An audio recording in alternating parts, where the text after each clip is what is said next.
Igsoon, ayaw gayud mag-backward atong pag-alagad sa Ginoo.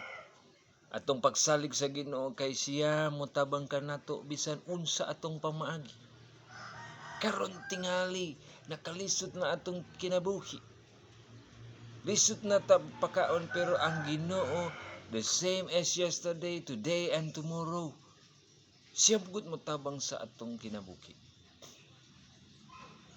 Igsoon, ang imong pangkinabuhi ni ining adlaw ako magampo aron Ginoo maghatag pamaagi, solusyon, maksulbad sa imong mga problema. Nasakit ba imong tatay? Nasakit ba imong nanay? Nasakit ba imong anak? Nasakit ba imong mga ginikanan or kinsa ba na gusto ka magampo? Ang Ginoo magpadayon.